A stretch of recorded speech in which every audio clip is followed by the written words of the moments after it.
Clip number 750۔ اس clip میں آپ قرآن پاک کی سورہ کہف کی آیت نمبر 58 سے 60 تک کی تلاوت، ترجمہ اور تفسیر قرآن صراط الجنان سماعت فرمائیں گے۔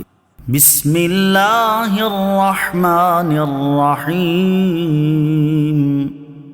ترجمہ: اللہ کے نام سے شروع جو نہایت مہربان رحمت والا ہے۔ وَرَبُّكَ الْغَفُورُ ذُو الرَّحْمَةِ لَوْ يُؤَاخِذُهُم بِمَا كَسَبُوا لَعَجَّلَ لَهُمُ الْعَذَابَ بَل لَّهُم مَّوْعِدٌ لَّن يَجِدُوا مِن دُونِهِ مَوْئِلًا۔ ترجمہ: اور تمہارا رب بڑا بخشنے والا رحمت والا ہے، اگر وہ لوگوں کو ان کے اعمال کی بنا پر پکڑ لیتا تو جلد ان پر عذاب بھیج دیتا، بلکہ ان کے لیے ایک وعدے کا وقت ہے جس کے سامنے کوئی پناہ نہ پائیں گے۔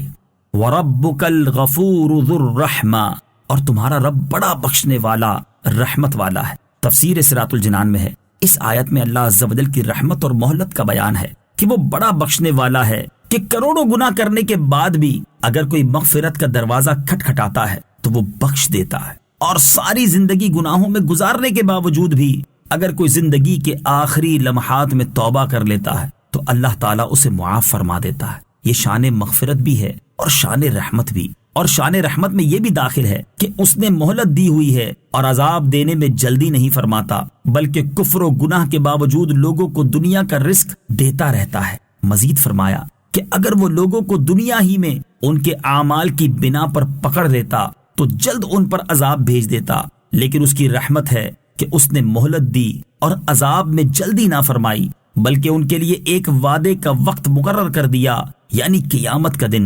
اس دن البتہ ساری مہلتیں ختم ہو جائیں گی اور اس دن کوئی پناہ نہ ہوگی۔ وَتِلْكَ الْقُرَىٰ أَهْلَكْنَاهُمْ لَمَّا ظَلَمُوا وَجَعَلْنَا لِمَهْلِكِهِم مَّوْعِدًا۔ ترجمہ: اور یہ بستیاں ہم نے تباہ کر دیں جب انہوں نے ظلم کیا، اور ہم نے ان کی بربادی کے لیے ایک وعدہ کر رکھا تھا۔ وَتِلْكَ الْقُرَىٰ، اور یہ بستیاں۔ تفسیر صراط الجنان میں ہے، کفار کو سمجھانے کے لیے اب پچھلی قوموں کے انجام کو اجمالی طور پر بیان کیا جا رہا ہے۔ چنانچہ فرمایا کہ ان بستیوں کے رہنے والوں کو ہم نے ہلاک کر دیا اور وہ بستیاں ویران ہو گئیں۔ ان بستیوں سے قوم لوط، عاد اور سمود وغیرہ کی بستیاں مراد ہے۔ تو جیسے وہ بستیاں اپنے کفر اور سرکشی کی وجہ سے برباد ہوئی ہیں، ایسے تم بھی ہو سکتے ہو۔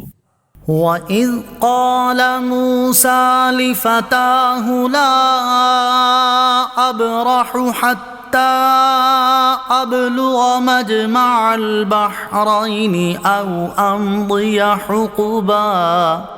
ترجمہ: اور یاد کرو جب موسیٰ نے اپنے خادم سے فرمایا، میں مسلسل سفر میں رہوں گا جب تک دو سمندروں کے ملنے کی جگہ نہ پہنچ جاؤں، یا مدتوں چلتا رہوں گا۔ فَإِذْ قَالَ مُوسَىٰ، اور یاد کرو جب موسیٰ نے فرمایا۔ اس رکوع سے حضرت موسیٰ علیہ السلام کا حضرت خضر علیہ السلام کے پاس علم سیکھنے کے لیے جانے والے قصے کو بیان کیا گیا ہے۔ آیت میں جن کا ذکر ہے وہ مشہور پیغمبر اور جلیل القدر نبی حضرت موسیٰ بن عمران علیہ السلام ہیں۔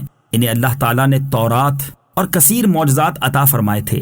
حضرت موسیٰ علیہ السلام کے خادم کا نام حضرت یوشع بن نون ہے۔ یہ حضرت موسیٰ علیہ السلام کی خدمت و صحبت میں رہتے اور آپ علیہ السلام سے علم حاصل کرتے تھے۔ حضرت موسیٰ علیہ السلام کے بعد حضرت یوشع ہی آپ کے ولی عہد بنے۔ آیت میں مذکور واقعے کا پس منظر یہ ہے کہ ایک بار حضرت موسیٰ علیہ السلام نے بنی اسرائیل کی جماعت میں بہت شاندار واز فرمایا۔ اس کے بعد کسی نے پوچھا کہ آپ سے بڑا عالم بھی کوئی ہے؟ آپ علیہ السلام نے فرمایا نہیں، اللہ تعالیٰ نے آپ کی طرف وحی فرمائی کہ اے موسیٰ علیہ السلام، تم سے بڑے عالم حضرت خضر علیہ السلام ہیں۔ آپ علیہ السلام نے اللہ تعالیٰ سے ان کا پتہ پوچھا تو ارشاد فرمایا مجمع بحرین میں رہتے ہیں۔ وہاں کی نشانی یہ بتائی کہ جہاں بھنی مچھلی زندہ ہو کر دریا میں چلی جائے اور پانی میں سرنگ بن جائے، وہاں حضرت خضر علیہ السلام ہوں گے۔ چنانچہ حضرت موسیٰ علیہ السلام نے اپنے خادم سے فرمایا میں مسلسل سفر میں رہوں گا جب تک کہ مشرق کی جانب دو سمندروں یعنی بحر فارس اور بحر روم کے ملنے کی جگہ نہ پہنچ جاؤں۔